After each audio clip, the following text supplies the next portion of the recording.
काल महाराष्ट्रामध्ये एक दुर्दैवी घटना घडली. एका नवविवाहित तरुणीने आत्महत्या केली. अत्यंत दुर्दैवी घटना आहे.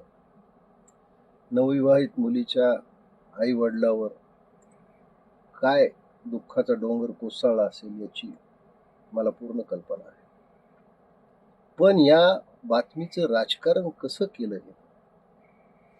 ज्या नवविवाहित मुलीने आत्महत्या केली तिचा पती हा पंकजा मुंडेकडे स्वीय सहाय्यक म्हणून कामाला होता. बस पंकजा मुंडे हे नाव आल्या आल्या लगेच आमच्या अंजलीताई बिळातून बाहेर आल्या. खरं म्हणजे अंजलीताई, आपण संपदा मुंडेच्या प्रकरणात कुठे गेला होता?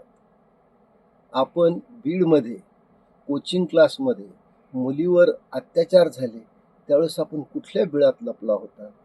पण पंकजाच्या नावाने तुम्हाला कावीळ झाला आहे. पंकजाच्या द्वेषाने तुम्ही पछाडलेल्या आहात आणि लगेच त्यात तुम्ही राजकारण सुरू केलं की पंकजाने पोलिसला का सांगितलं नाही कारवाई करायला? पंकजा तिथं होती का? पंकजा कुठे राहते? पंकजाचं काय पोलीसचं म्हणणं हे तुम्हाला काही माहिती नव्हतं.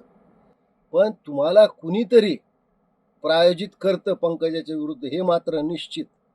म्हणजे उद्या पंकजाची थोडी जरी बातमी आली, दुर्दैवानं तुमच्यावर तशी वेळ येऊ नये, पण तुम्ही व्हेंटिलेटरवर जरी असलात तरी तोंडाचा ऑक्सिजन मास्क काढून पंकजाच्या विरुद्ध प्रतिक्रिया द्या. अहो दमानीताई, पंकजाचा तो स्वीय सचिव होता. त्या लग्नामध्ये ती बीडची आमची मुलगी, लग्नामध्ये पंकजाने काय आशीर्वाद दिले त्याचंही तुम्ही भांडवल केलं.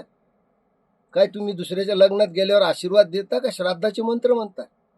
एवढा द्वेष बरा नव्हे.